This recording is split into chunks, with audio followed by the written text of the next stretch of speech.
मनुष्य, तुम बार बार अपने भाग्य को दोष देते हो।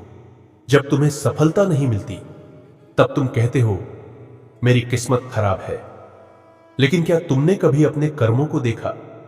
जो किसान खेत में बीज ही नहीं बोता, क्या वह बारिश को दोष दे सकता है? जो योद्धा युद्ध भूमि में उतरने से डरता है, क्या वह विजय का अधिकार रखता है? भाग्य तुम्हारे हाथ में जन्म से नहीं लिखा होता। भाग्य तो तुम्हारे कर्मों की छाया है। जिस प्रकार सूर्योदय से पहले अंधेरा आता है, उसी प्रकार सफलता से पहले संघर्ष आता है। लेकिन आज का मनुष्य संघर्ष से डरता है। वह चाहता है कि बिना तपस्या के फल मिल जाए, बिना परिश्रम के सम्मान मिल जाए, बिना धैर्य के सफलता मिल जाए। यही कारण है कि उसका जीवन दुख से भर जाता है। अर्जुन ने भी मुझसे पूछा था, हे माधव, यदि सब कुछ भाग्य से तय है तो फिर कर्म क्यों करें? तब मैंने कहा था, कर्म ही मनुष्य का धर्म है।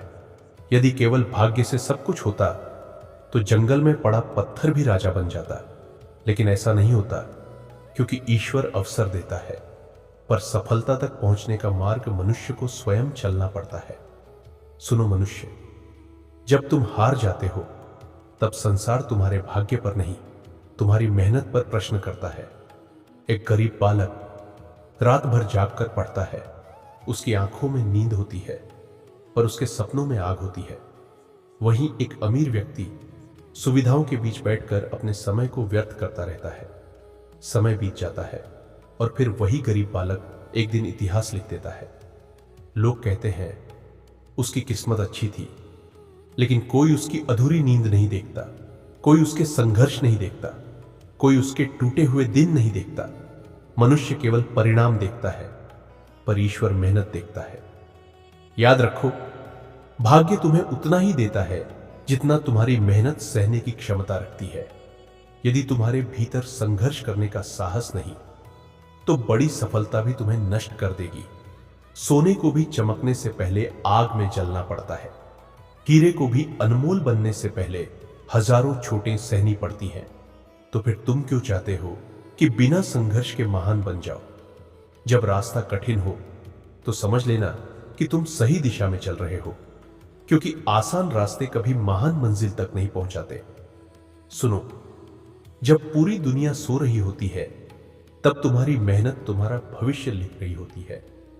हर सुबह तुम्हें दो विकल्प मिलते हैं, या तो सपनों को देखकर सोते रहो, या उठकर उन सपनों को सच करने में लग जाओ। भाग्य इंतजार करने वालों का साथ नहीं देता। भाग्य उनका साथ देता है जो गिरकर भी उठते हैं, जो रोकर भी चलते हैं, जो हारकर भी रुकते नहीं। यही कारण है कि युद्ध भूमि में मैंने अर्जुन से कहा था, उठो और कर्म करो, क्योंकि भय भाग्य नहीं बदलता, कर्म बदलता है। तुम बार बार कहते हो मेरे पास साधन नहीं है, लेकिन याद रखो, पक्षी कभी डाल हिलने से नहीं डरता, क्योंकि उसे डाल पर नहीं, अपने पंखों पर विश्वास होता है। उसी प्रकार तुम्हें अपने भाग्य पर नहीं, अपने कर्मों पर विश्वास करना होगा। यदि तुम आज मेहनत करते हो तो आने वाला समय तुम्हारे सामने झुक जाएगा। लेकिन यदि तुम केवल भाग्य के भरोसे बैठे रहे तो समय तुम्हें पीछे छोड़ देगा। सफलता अचानक नहीं आती, वह धीरे धीरे बनती है। हर असफलता तुम्हें मजबूत बनाती है, हर दर्द तुम्हें नया ज्ञान देता है, और हर संघर्ष तुम्हें उस इंसान में बदल देता है जिसे देखकर दुनिया प्रेरणा लेती है। मनुष्य, ईश्वर ने तुम्हें खाली हाथ नहीं भेजा। उसने तुम्हारे भीतर शक्ति दी है, साहस दिया है, धैर्य दिया है। लेकिन समस्या यह है कि तुम खुद को पहचानते ही नहीं। तुम्हारे भीतर वह शक्ति है जो तुम्हारी किस्मत बदल सकती है, लेकिन उसके लिए तुम्हें उठना होगा, लड़ना होगा, और तब तक चलते रहना होगा जब तक मंजिल तुम्हारे कदमों में ना आ जाए। याद रखो, भाग्य केवल एक अवसर है, लेकिन मेहनत उस अवसर को सफलता में बदलने की शक्ति है। इसलिए आज से अपने भाग्य को दोष देना बंद करो। अपने कर्मों को इतना महान बना दो कि भाग्य भी तुम्हारे सामने झुक जाए। और जब संसार तुमसे पूछे तुम्हारी सफलता का रहस्य क्या है, तब मुस्कुराकर कहना, मेरी मेहनत। जो इंसान अपने कर्मों पर विश्वास करता है, उसका भाग्य भी एक दिन उसके चरण चूमता है।